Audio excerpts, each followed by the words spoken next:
सारे संसार दो हाथ जोड़ सावधान एकाग्र चित्त शब्द गुरु श्री गुरु ग्रंथ साहिब जी के शब्द स्वरूप का ध्यान करते हुए श्री गुरु नानक देव जी की बख्शिश किए हुए मंत्र अपनी रूहां के भले लिए और लोग सुधार चुकिया रूहां की आत्मिक शांति लिए बच्चे बच्चियां दे उच्चे सुच्चे उजड़े भविख लिए पिंड समुचा समाज और सिख पंथ की चढ़ती कला लिए भारत देश की तरक्की सारे संसार में अमन शांति की स्थापना लिए इन्होंने मंत्रों के जाप जपीए जी। एक ओंकार सतनाम करता पुरख निर्भव निर्वैर अकाल मूर्त अजूनी सैभं गुर प्रसाद वाहेगुरु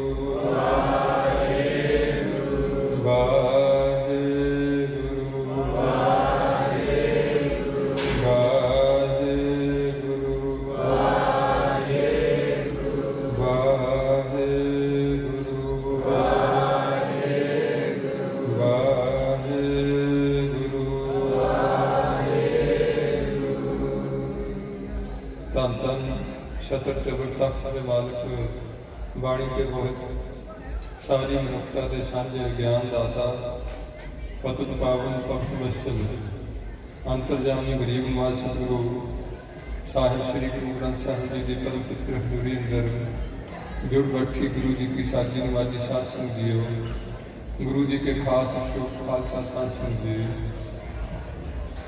सत्संगी जनों बुजुर्गों मताओ भैनों भरावों बच्चे जिन्होंने के गुरु पातशाह ने कृपा करके जीवन के कुछ समा अपने चरण चरण सच के हरिजस कीर्तन के लाभ प्राप्त कर रहे हैं बड़भागे हैं। कीर्तन दरबार चल रहा कीर्तनी वीर कीर्तन नाल साथ पा रहे हैं प्रोजैक्ट राਹੀਂ कीर्तन रिले किया जाता ताकि सानू की गुरबाणी के अर्थ समझ सकन। प्रबंधकी वीरां ने सुंदर पंडाल सजाने का यतन किया काफ़ी खर्च किया होया नाल गुरु के लंगर चल रहे हैं चंगी सौंग लियांदी हुई है गुरु पातशाह के तख्त सजावट की हुई है बहुत सुंदर लग रहा है। चल रहे कीर्तन में कुछ दास आप जी की सेवा लिए हुक्म होया दास विशेष तौर पर कोई धार्मिक व्यक्ति नहीं है धर्म की दुनिया बहुत उच्ची उच्ची शख्सियत हुई सिर्फ केवल तो केवल आप जी को असीस लैनी असीस लैके कुछ कीर्तन के प्रयोजन किए ने वो सांस पानी उस तो बाद फिर कीर्तन नहीं चलना। तो सब तो पहला आप जी रसना पवित्र करते हुए गुरु साहब को असीस चढ़ाते हुए फतेह बजाइए वाहिगुरू जी का खालसा वाहिगुरू जी की फतेह। गुरु प्यार वाले जो वीर जी शब्द में सांझ पा रहे सन उस दुख नाल जुड़ी हुई गल दुख बारे गुरु पातशाह कहते हैं सब तो पहला जो बड़ा दुख है मनुख में वो अपने असले तो भुल जाना या अपने मूल तो टुट जाना। एक दुख विछोड़ा एक दुख भुख एक दुख सख्त बार जमजूत एक दुख रोग लगा तन धाए वैद न होवे दर माए। चौ दुखों का जिक्र गुरु पातशाह ने गुरबाणी विच कीता उंज किते आद व्याज बाद का जिक्र किया यह भी एक दुख। सो पहला दुख जिहड़ा विछोड़े का दिता विछोड़े का मतलब दो पहलू ला लो संसार पद्धर से असीं सारे नाल रहना नहीं कबर बन के निखर जाना एक भी विछोड़ा है। जिहड़ा बड़ा विछोड़ा वो है असीं बार बार जमन मन के गेट च पे हैं अपने मूल तो टुटे हुए अपने विरसे तो टुटे हुए साडा मूल जिहड़ा अकाल पुरख है वो तो असीं टुट गए माया च प्रगट होकर ये लंबे चक्कर च पै रहे हैं। इस करके ਇਹ ਸਾਰਾ ਜਿਹੜਾ ਪ੍ਰਯੋਜਨ ਹੈ ਕੀਰਤਨ ਦਾ ਤੇ ਗੁਰਬਾਣੀ ਦਾ, ਉਹ ਆਪ ਜਾਣਦੇ ਹੋ ਕਿ ਗੁਰੂ ਪਾਤਸ਼ਾਹ ਨੇ ਦੋ ਗੱਲਾਂ ਤੇ ਬਹੁਤ ਜ਼ਿਆਦਾ ਜ਼ੋਰ ਦਿੱਤਾ। ਇੱਕ ਤਾਂ ਗੁਰੂ ਵਾਲੇ ਮੰਨ ਤੇ ਬੜਾ ਜ਼ੋਰ ਦਿੱਤਾ ਹੋਇਆ, ਜਿੱਥੋਂ ਵੀ ਕੋਈ ਵੀ ਸ਼ੁਰੂ ਕਰਦੇ ਗੁਰੂ ਪਾਤਸ਼ਾਹ ਬਾਣੀ, ਉਹਦਾ ਆਖਰੀ ਜਿਹੜਾ ਇੱਕ ਓਮਕਾਰ ਸਤਿਗੁਰ ਪ੍ਰਸਾਦ ਮੰਗਲਾਚਰਨ ਜਾਂ ਇੱਥੇ ਕਰਦੇ ਨੇ ਜਾਂ ਮਗਰੋਂ ਲਿਖਦੇ ਨੇ ਗੁਰ ਪ੍ਰਸਾਦ। ਮਤਲਬ ਇਹ ਗੱਲ ਇਹਦੇ ਵਿੱਚ ਜਿਹੜੀ ਪ੍ਰਮਾਤਮਾ ਦੇ ਸਭ ਤੋਂ ਪਹਿਲਾਂ ਤਾਂ ਇਹ ਗੱਲ ਹੈ ਕਿ ਰੱਬ ਹੈ, ਲੋਕਾਂ ਨੂੰ ਇਸ ਗੱਲ ਦਾ ਦ੍ਰਿੜਤਾ ਨਾਲ ਵਿਸ਼ਵਾਸ ਹੋਣਾ ਚਾਹੀਦਾ। ਇੱਕ ਇਹ ਤੋਂ ਗੱਲ ਸ਼ੁਰੂ ਕੀਤੀ ਹੋਈ ਹੈ। ਦੂਸਰਾ, ਜੇ ਹੈਗਾ ਤਾਂ ਉਹਦੀ ਜਿਹੜੀ ਜਾਣਕਾਰੀ ਹੈ ਉਹ ਗੁਰੂ ਤੋਂ ਬਿਨਾਂ ਪ੍ਰਾਪਤ ਨਹੀਂ ਹੋ ਸਕਦੀ। ਹੁਣ ਅੱਜ ਜਿਹੜੀ ਸਿੱਖ ਕੌਮ ਅੱਗੇ ਚੁਣੌਤੀ ਹੈ ਉਹ ਇਹ ਹੈ ਕਿ ਸਿੱਖ ਕੌਮ ਵਿੱਚ ਗੱਲ ਦਾ ਪਤਾ ਹੀ ਨਹੀਂ ਹੈ ਤੱਕ ਲੱਗਿਆ ਵੀ ਸਿੱਖਾਂ ਦਾ ਗੁਰੂ ਕੌਣ ਹੈ, ਜਦੋਂ ਕਿ ਗੁਰੂ ਪਾਤਸ਼ਾਹ ਨੇ ਆਪਣੇ ਜੀਵਨ ਕਾਲ ਵਿੱਚ ਹੀ ਸਾਰਿਆਂ ਸਿੱਖਾਂ ਨੂੰ ਹੁਕਮ ਕੀਤਾ ਸੀ ਕਿ ਸਭ ਸਿੱਖਣ ਕੋ ਹੁਕਮ ਹੈ ਗੁਰੂ ਮਾਨਿਓ ਗ੍ਰੰਥ, ਜਾਂ ਹੁਕਮ ਦਿੱਤਾ ਸੀ ਕਿ ਬਾਣੀ ਗੁਰੂ ਹੈ ਬਾਣੀ, ਜਾਂ ਸਤਿਗੁਰ ਬਚਨ ਬਚਨ ਹੈ ਸਤਿਗੁਰ, ਸਤਿਗੁਰਾਂ ਦੇ ਬਚਨ ਹੀ ਸਤਿਗੁਰੂ ਹਨ। ਐਸੇ ਗੁਰੂ ਪਾਤਸ਼ਾਹ ਨੇ ਸਾਨੂੰ ਸੰਦੇਸ਼ ਦਿੱਤੇ ਹੋਏ। ਹੁਣ ਜੇ ਪਤਾ ਲੱਗ ਗਿਆ ਕਿਸੇ ਨੂੰ, ਅਸੀਂ ਪੁੱਛੀਏ ਵੀ ਸਿੱਖਾਂ ਦਾ ਗੁਰੂ ਕੌਣ ਹੈ, ਇਸ ਗੱਲ ਦਾ ਪਤਾ ਭਾਰਤ ਦੇ ਸੰਵਿਧਾਨ ਨੂੰ ਹੈ, ਜਿਹਦੇ ਨਾਲ ਸਾਡਾ ਭਾਰਤ ਚੱਲਦਾ, ਕਨਸਟੀਟਿਊਸ਼ਨ ਸੰਵਿਧਾਨ ਨੂੰ ਕਹਿੰਦੇ। ਉਹਦੇ ਵਿੱਚ 3 ਪੁਆਇੰਟ ਦਿੱਤੇ ਹੋਏ ਨੇ। ਇੱਕ ਪੁਆਇੰਟ ਦਿੱਤਾ ਹੋਇਆ ਕਿ ਸਿੱਖਾਂ ਦਾ ਵਿਅਕਤੀਗਤ ਰੂਪ ਵਿੱਚ ਗੁਰੂ ਸ਼੍ਰੀ ਗੁਰੂ ਗ੍ਰੰਥ ਸਾਹਿਬ ਉਹਦੇ ਵਿੱਚ ਦਰਜ ਹੈ। ਦੂਸਰੀ ਇੱਕ ਗੱਲ ਦਰਜ ਹੋਈ ਹੈ ਜਿਹਦੇ ਤੇ ਸਾਰਾ ਭਾਰਤ ਨਿਰਭਰ ਹੈ ਉਸ ਸੰਵਿਧਾਨ ਦੇ, ਕਿ ਜਿਹੜੇ ਸਿੱਖ ਨੇ ਇਹਨਾਂ ਕੋਲ ਇੱਕ ਕਿਰਪਾਨ ਹੁੰਦੀ ਹੈ, ਸਿੱਖਾਂ ਕੋਲ ਇੱਕ ਵੈਪਨ ਹੁੰਦੀ, ਅੰਗਰੇਜ਼ੀ 'ਚ ਲਿਖਿਆ ਹੋਇਆ, ਇਹਨਾਂ ਕੋਲ ਇੱਕ ਕਿਰਪਾਨ ਹੁੰਦੀ। ਉਹ ਕਿਰਪਾਨ ਦੀ ਹੱਦ ਹੌਲੀ ਹੌਲੀ ਸਾਡੀ 9 ਇੰਚੀ ਤੱਕ ਆ ਗਈ ਕਿ 9 ਇੰਚੀ ਦੀ ਕਿਰਪਾਨ ਲੈ ਕੇ ਸਿੱਖ ਕਿਤੇ ਵੀ ਭਾਰਤ ਵਿੱਚ ਚੜ ਸਕਦਾ, ਜਹਾਜ਼ ਵਿੱਚ ਚੜ ਸਕਦਾ ਤੇ ਨਾਲ ਅਸੈਂਬਲੀ 'ਚ ਜਾ ਸਕਦਾ। 3.5 ਫੁੱਟੀ ਕਿਰਪਾਨ ਨਾਲ ਹੋ ਫੜ ਕੇ ਉਹ ਕਿਤੇ ਵੀ ਜਾ ਸਕਦਾ, ਬਜਾਏ ਜਹਾਜ਼ ਨਹੀਂ ਜਾ ਸਕਦਾ ਇਹ ਵੱਡੀ ਸ੍ਰੀ ਸਾਹਿਬ ਲੈ ਕੇ, ਜਾਂ ਅਸੈਂਬਲੀ 'ਚ ਨਹੀਂ ਜਾ ਸਕਦਾ, ਬਾਕੀ ਉਹ ਭਾਰਤ ਵਿੱਚ ਚੱਲਦਾ। ਹੁਣ ਇੱਕ ਪਾਸੇ ਸਿੱਖਾਂ ਨੂੰ ਹੱਕ ਮਿਲਿਆ ਕਿਰਪਾਨ ਦਾ, ਤੇ ਦੂਸਰੇ ਪਾਸੇ ਸਿੱਖਾਂ ਨੂੰ ਪਤਾ ਹੀ ਨਹੀਂ ਕਿ ਕਿਰਪਾਨ ਕੀ ਹੁੰਦੀ ਹੈ ਕੀ ਨਹੀਂ ਹੁੰਦੀ ਹੈ। ਅਸੀਂ 320 ਸਾਲ ਹੋ ਗਏ ਸਾਡੇ ਇਸ ਪੰਥ ਨੂੰ ਲੈਨਬੱਧ ਕੀਤੇ ਨੂੰ, ਨਿਯਮਬੱਧ ਕੀਤੇ ਨੂੰ, ਇਹਦੀ ਮਰਿਆਦਾ ਬਣਾਈ ਨੂੰ 320 ਸਾਲ ਹੋ ਗਏ।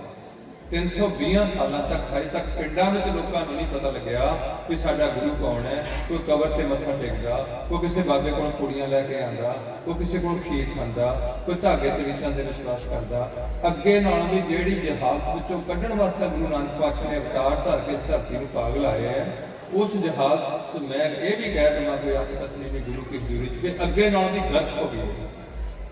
ਤਕਰੀਬਨ ਕੁਝ ਚੰਦ ਬੱਤੇ ਨੇ ਜਿਨ੍ਹਾਂ ਤੇ ਗੁਰੂ ਪਾਤਸ਼ਾਹ ਨੇ ਰਹਿਮਤ ਕੀਤੀ, ਉਹਨਾਂ ਨੂੰ ਥੋੜਾ ਬਹੁਤ ਆਪਣੇ ਜਾਂਦਾ। ਇਹਦਾ ਮਤਲਬ ਗੁਰੂ ਚਾਹੁੰਦੇ ਨੇ ਵੀ ਇਹ ਲੋਕ ਇੱਦਾਂ ਧੱਕੇ ਖਾਣ, ਫਿਰ ਉਹਨਾਂ ਨੂੰ ਇੱਥੇ ਆਉਣ ਦੀ ਲੋੜ ਸੀ। ਦੂਸਰੀ ਹੈ ਉਹਦੇ ਵਿੱਚ ਇੱਕ ਹੋਰ ਪੁਆਇੰਟ ਦਿੱਤਾ, ਉਹ ਇੱਕ ਪੁਆਇੰਟ ਦਿੱਤਾ ਜਿੱਥੋਂ ਅੱਜ ਕੌਮ ਭੱਜੀ ਹੈ ਕਿ ਜਿਹੜਾ ਵੀ ਕੋਈ ਭਾਰਤੀ ਰਹਿੰਦਾ ਜਾਂ ਬਾਹਰ ਲੱਗਦਾ, ਭਾਰਤ ਵਿੱਚ ਰਹਿੰਦੇ ਹੋਏ ਸਿੱਖ ਦੀ ਕੇਸਾਂ ਦੀ, ਕਿਰਪਾਨ ਦੀ, ਦਸਤਾਰ ਦੀ ਬੇਅਦਬੀ ਕਰੇ, ਹੋਰ ਕੁਛ ਨਾ, ਚਪੇੜ ਨਾ ਮਾਰੇ, ਗਾਲ ਨਾ ਕੱਢੇ, ਇਹਨਾਂ ਪ੍ਰਕਾਰਾਂ ਦੀ ਬੇਅਦਬੀ ਕਰੇ, ਉਹਨੂੰ 2 ਸਾਲ ਤੱਕ ਕਰੋ। ਹੁਣ ਜਦੋਂ ਇਹ ਸਾਡੇ ਕਾਨੂੰਨ ਸਾਡੇ ਫੇਵਰ 'ਚ ਇੰਨੇ ਤਕੜੇ ਨੇ ਤੇ ਅੱਜ ਦਾ ਸਿੱਖ ਇਸ ਗੱਲ ਤੋਂ ਅਵੇਸਲਾ ਆ, ਭਾਵ ਸਾਡੇ ਕੇਸਾਂ ਦੀ ਬੇਅਦਬੀ ਕਰਨ ਵਾਲੇ ਨੂੰ 2 ਸਾਲ ਦੀ ਸਜ਼ਾ। ਦੂਸਰੇ ਪਾਸੇ ਅਸੀਂ ਪੈਸੇ ਦੇ ਕੇ 80 ਰੁਪਏ ਲਾਈ ਕੋਲੋਂ ਆਪਣੇ ਕੇਸਾਂ ਦੀ ਬੇਅਦਬੀ ਕਰਾਈਏ। ਇੱਕ ਮੈਨੂੰ ਦੁੱਖ ਹੈ ਧਾਰਮਿਕ ਜਿਹੜੇ ਆਗੂ ਨੇ ਇਹਨਾਂ ਦੇ ਵੀ ਜੇ ਆਪਾਂ ਜੇ ਉਹ ਗਲਤੀ ਕੀਤੀ ਹੋਣੀ, ਅਸੀਂ ਉਹਨਾਂ ਨੂੰ ਕੋਈ ਅਹਿਸਾਸ ਨਹੀਂ ਕਰਾਇਆ। ਜਦੋਂ ਕਿ ਗੁਰੂ ਘਰ ਵਿੱਚ ਰਹਿਤ ਮਰਿਆਦਾ ਵਿੱਚ ਦਿੱਤਾ ਹੋਇਆ ਕਿ ਕੁੜੀ ਮਾਰ, ਨੜੀ ਮਾਰ, ਸਿਰ ਗੁੰਮਣਾ, ਰੋਟੀ ਬੇਟੀ ਦੀ ਸਾਂਝ ਨਹੀਂ ਕਰਨੀ, ਅਨਮਤੀਆਂ ਦਾ ਆਨੰਦ ਕਾਰਜ ਰੀਤੀ ਨਾਲ ਵਿਵਾਹ ਨਹੀਂ ਪੜ੍ਹਨਾ। ਹੁਣ ਅਨਮਤੀ ਕਿਹੜੇ ਨੇ ਤੇ ਗੁਰਮਤੀ ਕਿਹੜੇ ਨੇ? ਜਦੋਂ ਸਾਡੇ ਪੁਜਾਰੀ ਵਰਗ ਨੇ ਸਾਰੇ ਕੰਮ ਕਰ ਦਿੱਤੇ, ਇਹਨਾਂ ਦੇ ਸ਼ਰਾਬੀਆਂ ਦੇ ਵਿਆਹ ਵੀ ਪੜ੍ਹ ਦਿੱਤੇ, ਆਨੰਦ ਕਾਰਜ ਵੀ ਕਰ ਦਿੱਤੇ, ਇਹਨਾਂ ਦਾ ਬੁੱਢਾ ਮੇਰੇ ਉੱਥੇ ਅਰਦਾਸ ਵੀ ਕਰਿਆ, ਉਹ ਗੁਰੂ ਵਾਲੇ ਨਹੀਂ ਹੈ, ਉਹਨਾਂ ਨਾਲ ਸਾਡਾ ਬੈਣ ਖਲੋੜ ਕਿਵੇਂ ਬਣੂਗਾ? ਇਹ ਗੱਲਾਂ ਨੂੰ ਜਦੋਂ ਪੰਥ ਨੇ ਨਹੀਂ ਗੌਰ ਵਿੱਚ ਰੱਖਿਆ ਤੇ ਜਿੱਧਰ ਨੂੰ ਕਿਸੇ ਦਾ ਮੂੰਹ ਹੋਇਆ ਕਿ ਤੁਰ ਗਏ। ਸਿਰਫ ਇੰਨੀ ਗੱਲ ਰਹਿ ਗਈ ਹੈ ਕਿ ਇਹਨਾਂ ਦੇ ਨਾਮ ਅਗਰ ਸਿੰਘ ਲਾ ਦਿਓ, ਉਹ ਵੀ ਹੁਣ ਹੌਲੀ ਹੌਲੀ ਆਉਣ ਵਾਲੇ ਬੱਚੇ ਸਿੰਘ ਸ਼ਬਦ ਤੋਂ ਡਰਦੇ ਨੇ, ਕੇਸ ਨਹੀਂ ਹੈ, ਉਹ ਆਂਦੇ ਸਿੰਘ ਜਿਹੜਾ ਭੈੜਾ ਲੱਗਦਾ। ਉਹ ਹੁਣ ਉਹਦੇ ਜਦੋਂ ਕਿ ਸਿੱਖ ਪੰਥ ਵਿੱਚ ਇਹ ਬੜੀ ਭਾਰਤ ਵਿੱਚ ਪਹਿਲੀ ਵਿਸ਼ੇਸ਼ ਗੱਲ ਸੀ ਸਿੱਖਾਂ 'ਚ ਕਿ ਪਹਿਲੀ ਜਿੰਨੀ ਹਿੰਦੁਸਤਾਨੀਆਂ ਜਾਤਾਂ ਸਨ ਉਹ ਸਾਰੀਆਂ ਇਸ ਪੰਥ ਵਿੱਚੋਂ ਪੈਂਦੇ ਸਾਰ ਗੁਰੂ ਨਾਨਕ ਪਾਤਸ਼ਾਹ ਨੇ ਜਾਤਾਂ ਦਾ ਵੇਰਵਾ ਬੰਦ ਕਰ ਦਿੱਤਾ ਕਿ ਕਿਸੇ ਬੰਦੇ ਦੀ ਜੰਮਣ ਤੋਂ ਕੋਈ ਜਾਤ ਨਹੀਂ ਹੁੰਦੀ, ਮਰਨ ਤੋਂ ਬਾਅਦ ਕੋਈ ਜਾਤ ਨਹੀਂ ਹੁੰਦੀ। ਇੱਥੇ ਉਹਦੇ ਕੰਮ ਉਧਾਰ ਉਹਨੂੰ ਜਿਹੜਾ ਰਿਗਾਰਡ ਕਰਨਾ, ਉਹਨੂੰ ਸਤਿਕਾਰ ਦੇਣਾ, ਉਹਨੂੰ ਕੋਈ ਵੀ ਨਾਂ ਦਿੱਤਾ ਜਾ ਸਕਦਾ। ਫਿਰ ਉਹਨੇ ਜਾਤ ਦੇ ਤੌਰ ਤੇ ਉਹਦੇ ਨਾਲ ਵਿਤਕਰਾ ਨਹੀਂ ਕੀਤਾ ਜਾ ਸਕਦਾ। ਅੱਜ ਤੱਕ ਸਿੱਖਾਂ ਵਿੱਚ ਇਹ ਗੱਲ ਉਵੇਂ ਖੜੀ ਹੈ, ਜੱਟ ਜੱਟਾਂ ਨੂੰ ਕੁੜੀ ਦਿੰਦੇ ਨੇ, ਤਰਖਾਣ ਤਰਖਾਣਾਂ ਨੂੰ ਦਿੰਦੇ ਨੇ। ਪਹਿਲਾਂ ਤਾਂ ਸਾਰੇ ਬੰਦੇ ਸਿੱਖ ਕਿਉਂ ਨਹੀਂ ਬਣੇ? ਇਹ ਬੜਾ ਵੱਡਾ ਸਵਾਲ ਹੈ। ਕੀ ਕਮਜ਼ੋਰੀ ਹੋਈ? ਕੀ ਸਾਡੇ ਪੰਥ ਵਿੱਚ ਕੀ ਕਮੀ ਸੀ ਜਿਹੜੀ ਅਸੀਂ ਇਸ ਗੱਲ ਨੂੰ ਅਡਾਪਟ ਨਹੀਂ ਕੀਤਾ? ਜਾਂ ਅਸੀਂ ਉਹਨਾਂ ਲੋਕਾਂ ਨੂੰ ਕੀ ਸਜ਼ਾ ਦਿੱਤੀ ਜਿਹੜੇ ਇਸ ਗੱਲ ਨੂੰ ਜਿਹੜੀ ਉਹਦੇ ਸਾਡੇ ਨਾਲ ਸਹਿਮਤੀ ਨਹੀਂ ਦਿੱਤੀ? ਜੇ ਗੁਰੂ ਪਾਤਸ਼ਾਹ ਆਪਣੇ ਸਾਹਿਬਜ਼ਾਦੇ ਨੂੰ ਕਹਿ ਸਕਦੇ ਵੀ ਜੇ ਤੂੰ ਮਿੱਟੀ ਮੁਸਲਮਾਨ ਦੀ ਥਾਂ ਬੇਈਮਾਨੀ ਬੇਟਾ ਕਹਿ ਦਿੱਤਾ ਤੇ ਤੈਨੂੰ ਹਮੇਸ਼ਾ ਵਾਸਤੇ ਸਾਡੇ ਮੱਥੇ ਨਹੀਂ ਲੱਗਣਾ।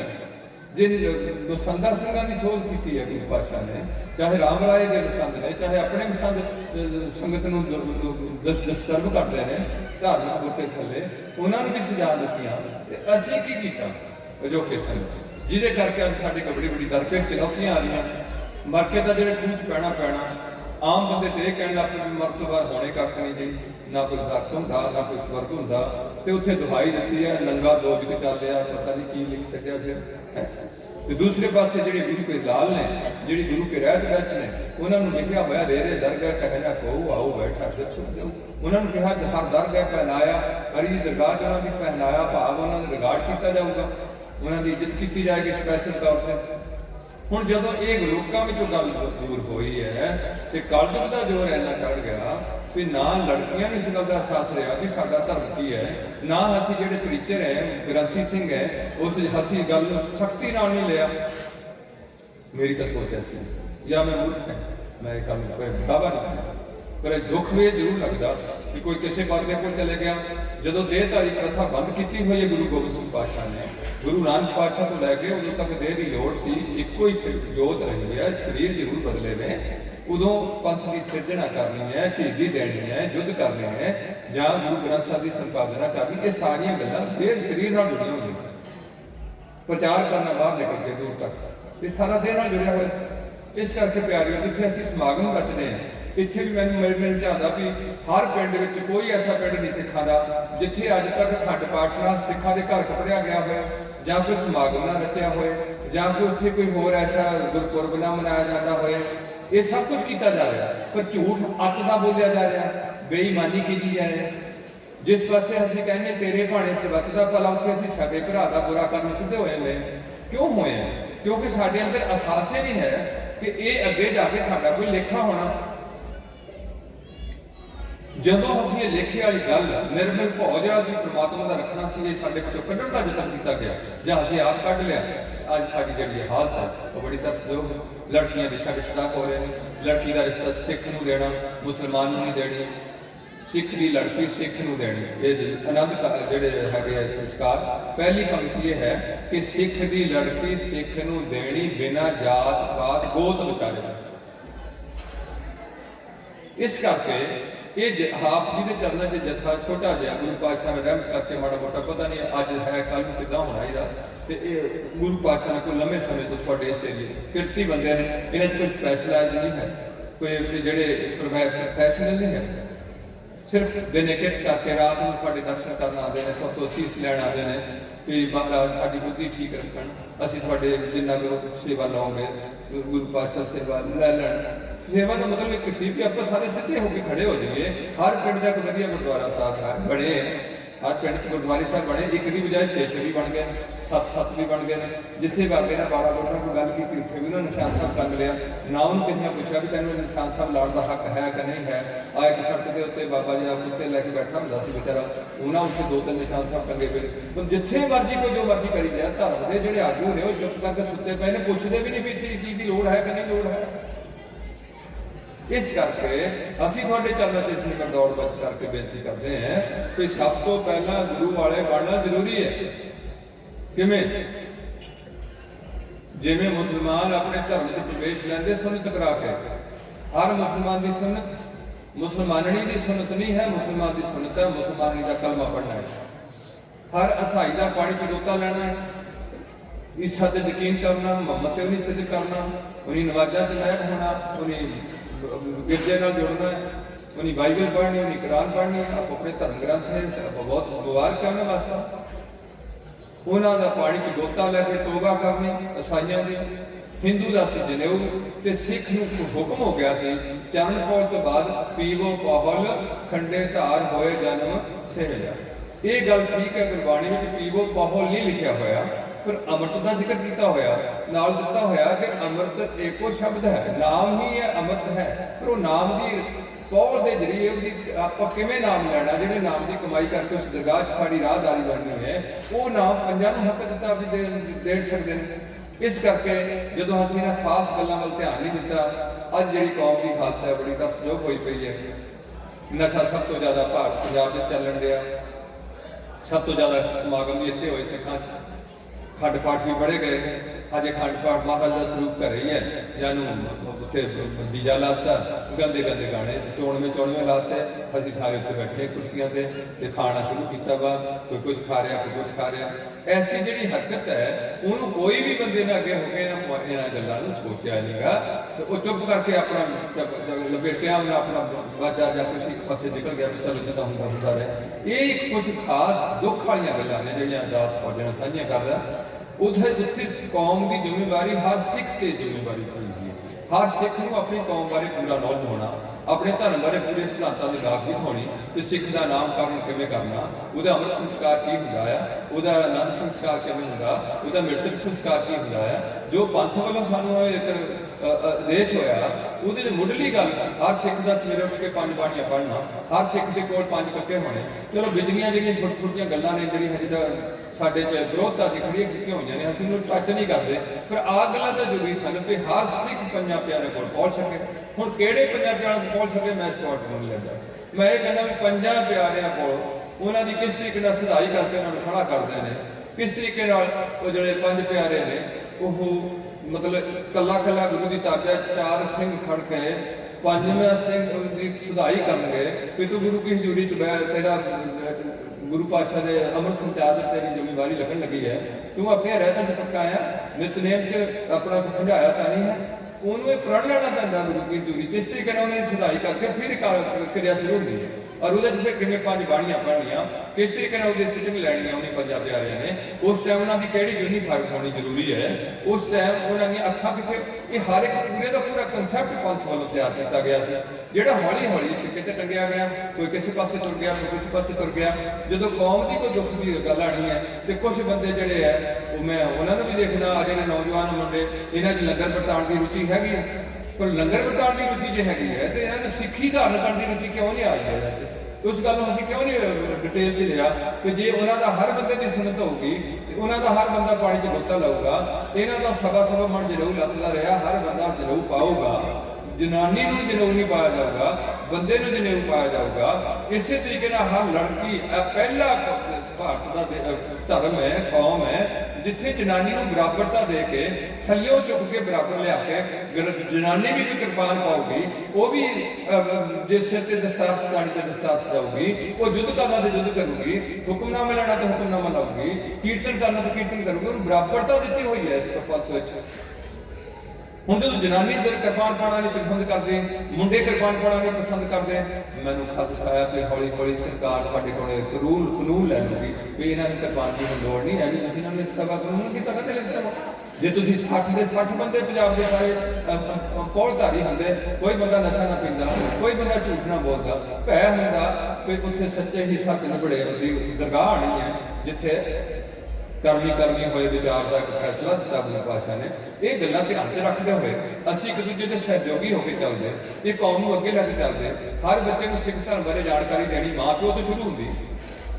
ਰਹਿੰਦੀ ਖੁੰਦੀ ਗ੍ਰੰਥੀ ਸਿੰਘ ਦਿੰਦਾ, ਉਹਦੀ ਜ਼ਿੰਮੇਵਾਰੀ ਸੀ ਕਿ ਉਹ ਬੱਚੇ ਨੂੰ ਜੇ ਉਹਦੇ ਅੰਦਰ ਰੁਚੀ ਹੈ ਤੇ ਉਹਦਾ ਮੇਨ ਪੁਆਇੰਟ ਇਹ ਹੈ ਕਿ ਉਹ ਸਿੱਖਾਂ ਵਿੱਚ ਸਿੱਖੀ ਨੂੰ ਪਰਪੱਕ ਕਰਨਾ। ਉਹਦੀ ਆਪਣੀ ਸਿੱਖੀ ਪਰਪੱਕ ਹੋਣੀ ਹੈ ਤੇ ਉਹਨੇ ਬਾਕੀ ਪਿੰਡ ਵਿੱਚ ਸਿੱਖੀ ਪਰਪੱਕ ਕਰਨੀ। ਉਹ ਵਧੀਆ ਗ੍ਰੰਥੀ ਸਿੰਘ ਦੀ ਚੰਗੀ ਤਨਖਾਹ ਦਿੱਤੀ ਜਾਂਦੀ, ਉਹਦੀ ਚੰਗੀ ਇੱਜ਼ਤ ਹੁੰਦੀ। ਪਹਿਲੀ ਇੱਜ਼ਤ ਗੁਰਦੁਆਰੇ ਸਿੱਖਾਂ ਦੇ ਪਿੰਡ ਵਿੱਚ ਸ੍ਰੀ ਗੁਰੂ ਗ੍ਰੰਥ ਸਾਹਿਬ ਤੇ ਗ੍ਰੰਥੀ ਸਿੰਘ ਦੀ ਹੁੰਦੀ, ਰਾਜੇ ਵਜ਼ੀਰ ਦੀ। ਦੂਸਰੀ ਇੱਜ਼ਤ ਜਿਹੜੀ ਸੀ ਪੰਚ ਦੀ ਹੁੰਦੀ, ਜਿਹੜਾ ਬਣਿਆ ਸੀ ਪੀਰੇ ਮੀਰ ਦਾ ਸੂਚਕ ਪੀਰੀ ਸੀ ਗੁਰੂ ਸਾਹਿਬ ਕੋਲ। इस करके जो ये कौम ने गल्लां नहीं चुकियां प्यारो, तो फिर अज जी हालत है वो बड़ी तरसयोग है। नशा बहुत ज़्यादा चल रहा, मुंडे समैक लैन लग पे है, कोई कैप्सूल खाण लिया, जर्दे तक सिख लैन दे ने, बीड़ियां फिर उन्होंने कुड़ियां भी देख जाने हैं। बुरी हालत हो गई है उन्होंने, असं सारे कार्य भी करी जाने धर्म के कि गुरु पातशाह की असी सोच सी। इस करके जिथे पंथ विशेष सी, सरबत के भले की गल सी, जिथे एक उच्चा सब तो उच्चा धर्म का निशान सिखां का होया, खंडा लग्या हो उच्चा जाके पिंड में दूरों लभदा हो, तो उत्थे सिखां की सगलों सूरत कम हो गई होए। किहदी जिम्मेवारी सी? झूठे परचे दर्ज होंदे होण कि असीं गुरुद्वारे बैठ के फैसला नहीं कर सकते, कि सानू गुरु का कोई डर नहीं सी। छट छटाई के केस इन्हां दे ज़्यादा लगे होण, रिश्ते करने की बड़ी दिक्कत आ गई कुड़ियां दी, कुड़ियां नशियां तो माड़ियां मोटियां पिंडां दीयां बच्चियां, ते सब तो ज़्यादा आबादी साडी पिंडां 'च बैठी है, ते फैशन नूं अग लगी पई है। अगे महंगाई नाल लक तोड़ना, आमदना साडियां थल्ले जाणियां, सरकारां साडे कजूमर कड्ढण बैठियां ने। जे असीं इकट्ठे सबूत देवांगे, जिद्दां हुण कुछ वीर मेरे इकट्ठे होकर बैठे ने, ਉਹਦਾ कुछ ना कुछ सारे बल ਵਿੱਚ ਤੁਹਾਡਾ ਕੋਈ ਐਵੇਂ 'ਚ ਗਿਆ, पर मेरे को नहीं सेहत इजाजत दी, मेरा जी करता भी उन्होंने घट्टो घट यह कहिए भी तुसीं घट्टो घट जिहड़े बंदे हो हिंदू जिहड़े इत्थे इकट्ठे होए हो मेरे वीर, सारे हिंदू बनो, ते सिख सारे नशे पत्ते छड्डो, हिंदू भी नशे पत्ते छड्डो। हिंदू धर्म च नशा लेना जायज़ नहीं है, सिख धर्म च नशा लेना जायज़ नहीं है। धर्म कहता नशा नहीं लेना, तो सरकार कहती नशा बेचना है। वो हिंदू सरकार है, इत्थों की साडी सिख सरकार बनी हुई है, शुरू तो सिख सरकार बनी रही है, तो नशा खुले तौर पर बेचा।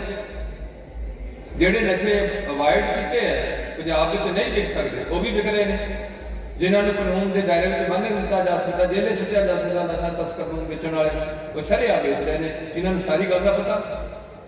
इस करके असी ज़्यादा इस गल से जोर दिता कि वो जो साडी रहत मर्यादा वो हर सिखा की बेटी के बेटे को पता होना चाहिए।